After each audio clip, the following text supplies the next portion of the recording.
Your kid's not going to be Tiger Woods. Your kid's not going to be Selena Williams. Get over yourself. My kid, just even this morning, she came to me and to my wife, and she was crying.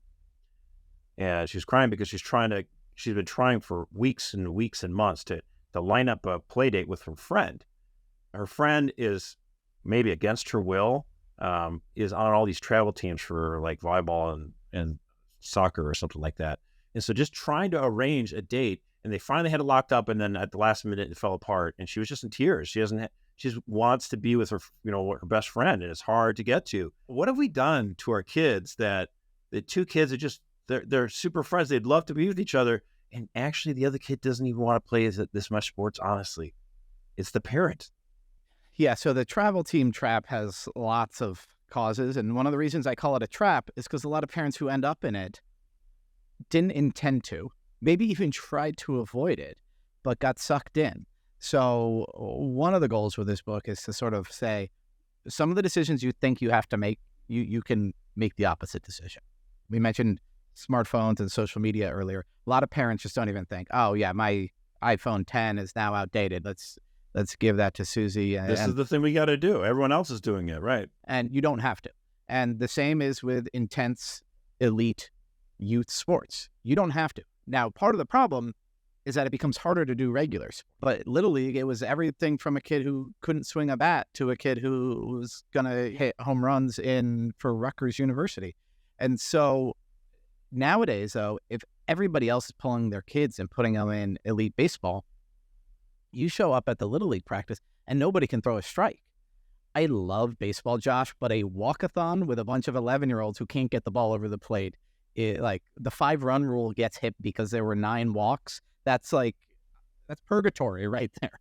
But that's what happens if all the good. So then the parent thinks, okay, if I just want decent baseball, I got to go into travel. Or worse, the 8th grade coach says, if you want to play on the school team, you got to play on my travel team, which, by the way, costs $800. Like, the parents get trapped into this. And it eats up the kids' time.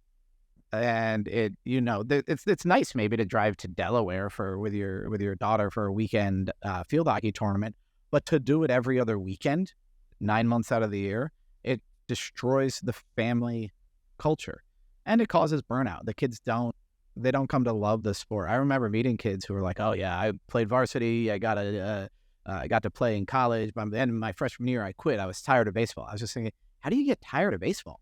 And then I thought, I never played more than 5 months out of the year. I never had my own trainer. My coaches were like my gym teacher or, Anthony's dad.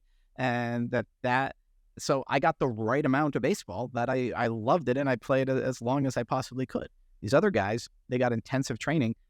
What was a game? It became a job. Exactly. The NBA commissioner, Adam Silver, even noted that we're seeing a rash of injuries amongst youth players, kids with wear and tear injuries that you'd only see in players as they got much older.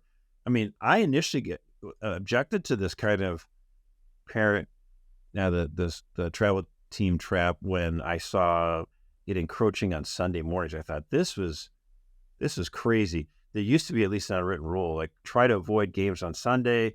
Then it was like, well, certainly not in Sunday mornings now. They don't even care. Sunday mornings, yep, see ya. Like, what? Hello, are we not going to go to church at all? Like, but now it's just it's all encompassing. It's all 12, as you say, all 12 months of the year, and these kids are getting injuries.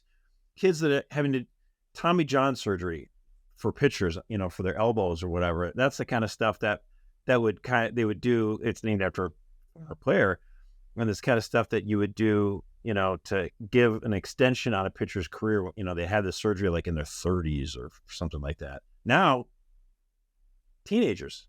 There was this music teacher I used to be neighbors with, and she was getting interviewed about, being a great inner city school teacher. She was one of those people. I say in Family Unfriendly, she's the sort of teacher that they make movies about, right?